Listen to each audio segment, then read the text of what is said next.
Първо, сега сме в кухнята. Първо ще ви трябва Несквик. Да, Несквик.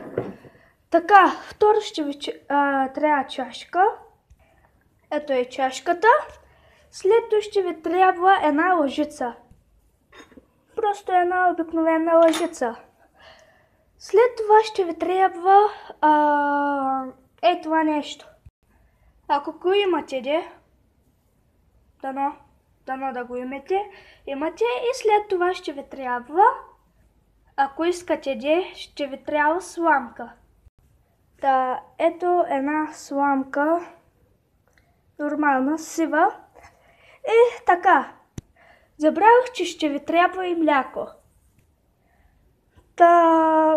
Каквото си искате мляко, няма значение.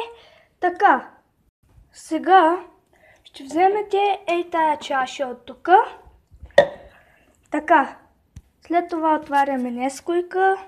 Много вкусно мирише. На хубаво. Вземате лъжицата.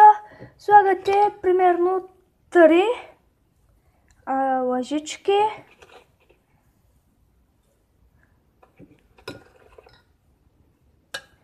По-подобно ще се направим шейк. Така, след това отваряте млякото и слагате много манинко, не много. Още малко може. Така, толкова. Сега най-важното е да го разбъркаме тук. Така. Така, не знам как да сложа телефона, за да се вижда. И, вече почвате да натиснете това. И го бъркате. Така, побъркахме го. Сега да не капе, това ще го сложим така. Окей. Ето вижте какво се получи. Сега отваряме млякото и сипваме много вече, колкото се искате. Така.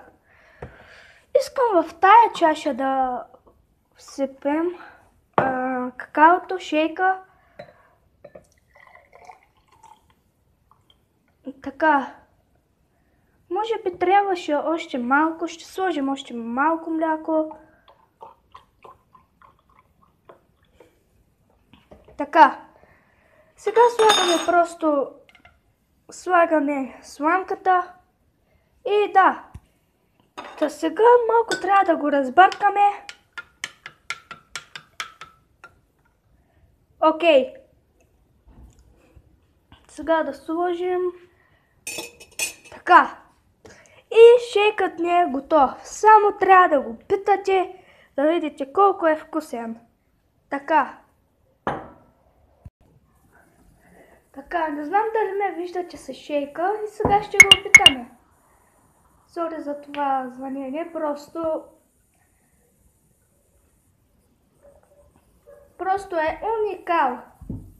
Надявам се това видео да ви хареса. Стига тебе! Надявам се това видео да ви хареса. Ако е така, дайте палец нагоре. Сега това ще го изпия с удоволствие. Ударете subscriber бутона и да, до скоро!